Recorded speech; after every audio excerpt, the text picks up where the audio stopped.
That's crazy sauce. Okay, but another game that we were heavily promoting over here, I ran several demos of, and was very well received, is the Starfleet Call to Arms. Speaking of making things easy, Which, if anybody's familiar with the old Starfleet Battles game, and the fact that every race had 15 different independent rules for themselves, and knowing how to play and knowing how to be successful was pretty much knowing every single rule for every race and doing all the complex calculations to do them.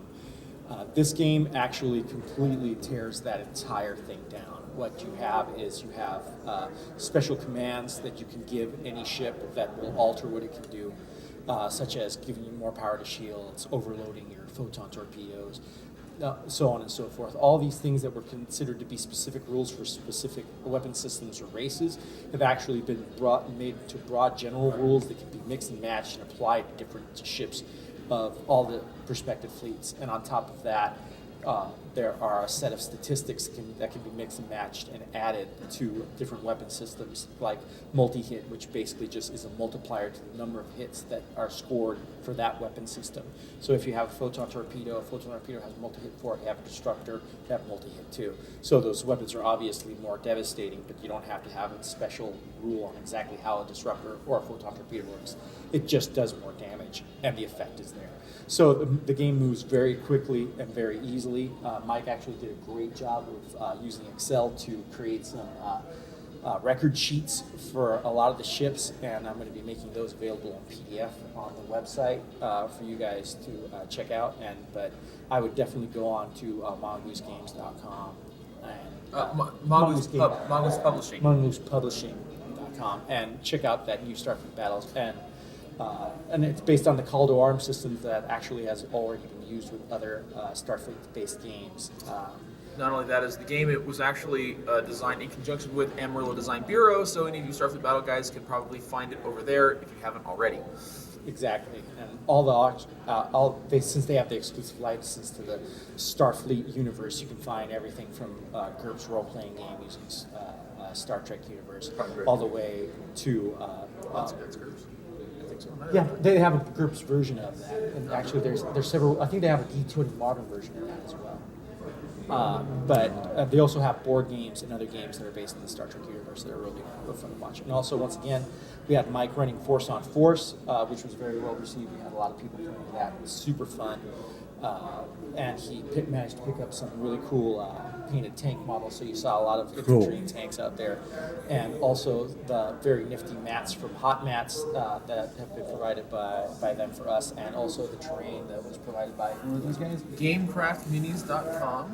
On top of that, custom markers. Actually, the Force on Force set that he cut for us, he now sells on his website as he sold it to us. And what else? He also cut us markers for Circus Maximus for the actual chariots, and on top of that, he made the special action markers for Call to Arms Starfleet. Call to Arms Starfleet, and I highly recommend that you go visit both these vendors and check them out, because their stuff is great. It looks awesome on the table, and it won't break the piggy bank. Another thing, once again, we ran Circus Maximus. We had the maximum number of chariots out on the field again, with people chanting and chanting, flip, flip, flip. This one actually went a little bit quicker than some of our other games.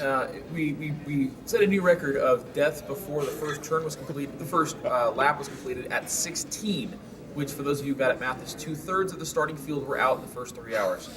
So, That's 24 chariots. Impeccable.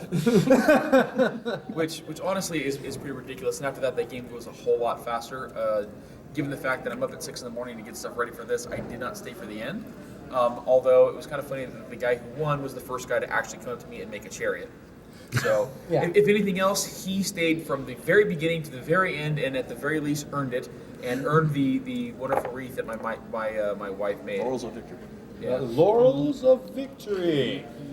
And of course, the horn was blown at the beginning of the game. And it's sometime in the middle. I don't know why Jamie They used did to that. I have no laps, idea. Was it? Whatever. They did it laps? Okay. And better than Yeah. that is our model builder, who actually did most of the chariots and the map itself, or the board itself, is getting started on the center section, and actually has the Fish, dolphins. Yeah, he'll get that eventually. He's actually got the base. We got the base for the center section, and we're actually moving on building the actual statuary as close as we can to the original Hippodrome, and having the egg and the dolphins that actually mark the completion of laps on the game to make it a completely immersive Roman Bruckheimer movie, which is really what it is, because we ran out of chariots, so we had to make fire markers, and those are the markers that we use for the dead chariot. So apparently they're filled with some kind of explosive and explode into flames in the middle of the actual track. Got the tank in the back like the one in Gladiator. Like the one in Gladiator, Like the right? one in Gladiator. But I'm thinking of wearing a toga next time, so. That's good and bad news for everybody. And sorry, ladies, but we'll probably have video of that. But in any case, another thing I want to go on outside of our miniatures events, we did have several RP events. We had our friend Alan, who is now behind the camera over here, who ran a Malifaux RPG game based on the Castle Falkenstein mechanic system. If anybody's ever played Castle Falkenstein, which to me was steampunk before there was steampunk, by Artalisorian, I believe was the manufacturer of that. Correct. That uses playing cards for task resolution, much like Malifaux does. So the game really kind of just moves seamlessly onto a Malifaux setting. Was it Chris? It was Chris Morrison that played the game. You did, right? Correct. Yeah. Well, from what Chris told me, actually, Alan, why don't you come over here to the other side of the camera and give us a quick explanation of what your story was. Amble your butt over here and tell people what you do. Am I on? Yep. Oh wow. All right. So, what was your story about, and what did you have the Malifaux people doing? I was talking to you, Octavia. No, it's Octave. Octave with SoCal Malifaux. You know, SoCal Malifaux, about the game world and how it ran, and I asked him a bunch of questions about like the Neverborn. Would they want to go to Earth and run amok there? So, and just so you know, in the Malifaux world, a rift between dimensions opened up, and humans started to settle the area beyond that rift, and they found that these creatures, these semi-demonic nightmare creatures, already inhabited that world that are called the Neverborn. And he's basically saying that why would the Neverborn want to invade our version of Earth versus their dimension? And so he said, well, they really don't, because they're comfortable where they are. They just want to get all the humans out of Malifaux and chase them out. And so what I did was I came up with the adventure in which the players had oh boy. See, this is why I didn't want to talk. We can edit this audio. I'm just letting you know. We don't have to put your section. Since you're actually editing the video, you can edit yourself out if you want to. Or you can put a little monkey face right there. But basically, they had to they got the soul stones and found out that the soul stones were being shipped back to Malifaux City itself. And so they chased the soul stones, where they found a necromancer who was there.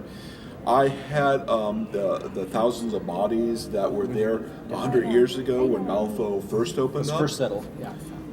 There, and they were like thrown into a pit and buried. And so they were making undead from those bodies, because I think those bodies would want to go to Earth. And so they had Zordia the Hag and Hamlin were getting together, and they were basically raising the a bodies. zombie army to invade the real world. Not just zombies, but they were getting doppelgangers as well to invade. So they were trying to infiltrate human society in the real world by raising doppelgangers from the bodies of the original settlers of Malifaux. And what kind of